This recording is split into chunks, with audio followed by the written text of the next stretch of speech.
everyone. My name is Vera Fitri Fauzi and my student ID is 33230023 and I'm from class 335A07. Today I will presentation about my syntax project 1. So in this project we have two parts. The part 1 is about explaining a syntax topic and the part 2 is about analyzing several sentences using syntax tree diagram. So let's go to the part 1. So in the part 1 I choose topic constituency.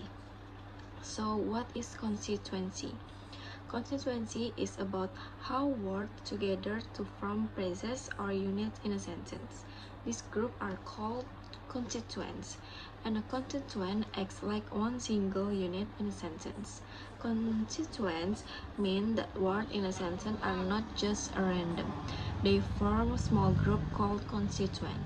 So each constituent has its own function and acts as one part of the whole sentence. So why constituent is important? Because it will help us understand sentence structure. It makes it easier when we make a syntax diagram, and then it will make it easier to analyze grammar. So understanding constituency help us know how a sentence is built. It's also very important when we make a syntax tree diagram because each branch is show a constituent. So without constituency, we can really understand how sentences are structured. Types of constituents. There are several types of constituent. Example, the little cat is a noun phrase, is sleeping as a verb phrase, and on the bed is prepositional phrase. Each of these acts as one unit inside a sentence. And another example is adjective phrase, very smart, and adverb phrase, quite slowly. Layer of sentence structure. Sentence can be broken down step by step. A sentence has one or more clauses, a clause has phrases, and a phrase has a word. For example, Lina cooked dinner because her mother was tired. Here we have two clauses joined by because. So each clause is a constituent in the full sentence. The importance of word order. The order of constituent is affect the meaning. So when we change the order, the meaning also changes. For example, the dog chased the dog chased the boy chased the dog. So it's the same word but different meaning because the subject and the object its position change. So word order help us understand who does what in a sentence. Constituency diagram example. So the sentence is the little cat is sleeping on the bed. This is a simple syntax tree. At the top we have S, and we split into NP, the little cat, and VP is sleeping on the bed. Then the VP divide into V is sleeping and PP on the bed. So this diagram show how constituent build the sentence step by step. Ambiguity in phrases. So a phrase can sometimes have two meanings depending on how it's grouped. So for example, smart teacher and student. These have two meanings. It can mean both teacher and student are smart, or only teacher are smart but both are mentioned. So this happens because one sentence can have two possible internal organizations. Ambiguity in sentence. Some sentences have more than one interpretation because of different constituent grouping. Example, she watched the movie with her friend on Sunday. The meaning 1 is she and her friend watched together on Sunday. The meaning 2 is she watched it on Sunday but her friend was mentioned differently.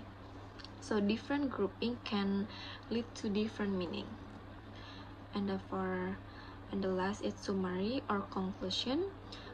So constituent is a group of words that act as a unit, and there are different types of constituent, NP, VP, PP, and etc. Their order and grouping create sentence meaning. Different structure can cause different interpretation, and constituency help build syntax tree. So that's the end of the part 1 where I explained about constituency in syntax.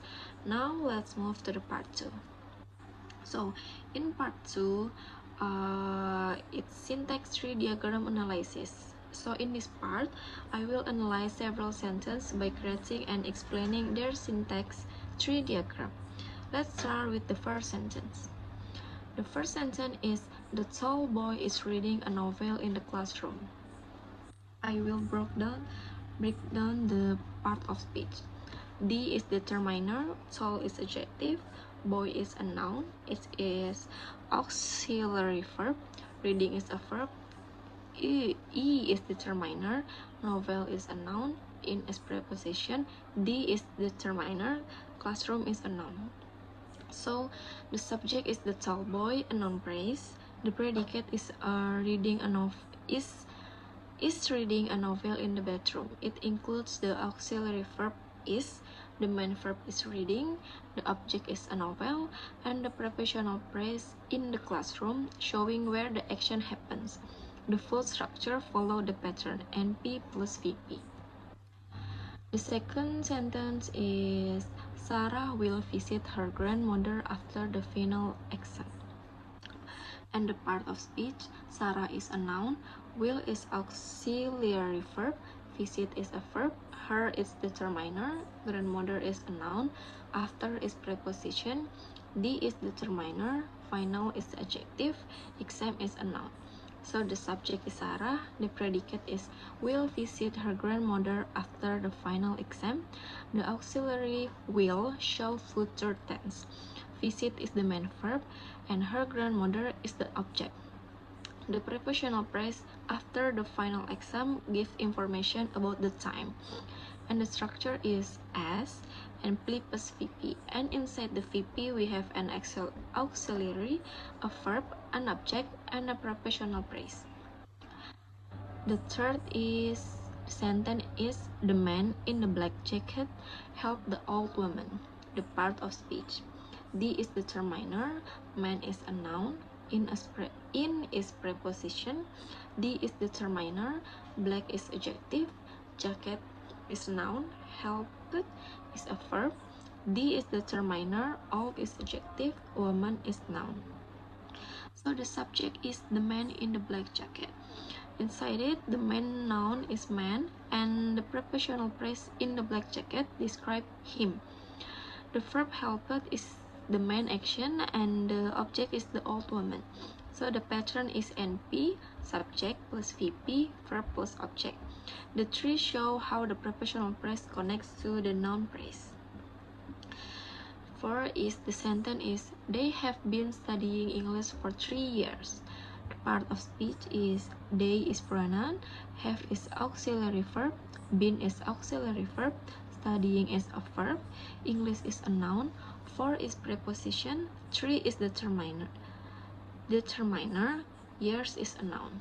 So the subject is they, the verb phrase is have been studying English for 3 years, show present perfect continuous tense. It contains two auxiliary have and been. The main verb is studying, and the object English, and the prepositional phrase for 3 years, which show duration. The structure is NP plus VP, with layer auxiliary before the main verb. Number 5 is the sentence is, the student read a book in the library. So the part of speech is, D is determiner, student is a noun, read is a verb, is determiner, book is a noun, in a preposition, D is determiner, library is a noun. So the subject is the student, the verb read is the main action, the object a book forms a noun phrase, and in the library is a prepositional phrase showing location. The full structure follow the order NP, subject, plus VP, verb, object, and adverbial. And number 6 is, the sentence is, the teacher gave homework to the class. The part of speech is D is determiner, teacher is a noun, gave is a verb, homework is a noun, to is preposition, D is determiner, class is a noun. The subject is the teacher, the verb gave show an action of giving, the direct object is homework, and the prepositional phrase to the class tell us how receive it. So the sentence has one subject, one main verb, one object, and one prepositional phrase. And the last is sentence is my friend bought a new phone yesterday. The part of speech, my is determiner, friend is a noun, both is a verb, is determiner, new is adjective, phone is a noun, yesterday is an adverb. The subject is my friend, the verb bought is the main action, the object is a new phone which from a noun phrase with a determiner and adjective. The adverb yesterday tell when the action happened. The pattern is NP plus VP, where the verb phrase includes the verb, the object, and an adverb. So that's all for my syntax project presentation, both part 1 and part 2. The part 1 I explained about the constituency, and the part 2 I explain about analyze the syntax tree diagram.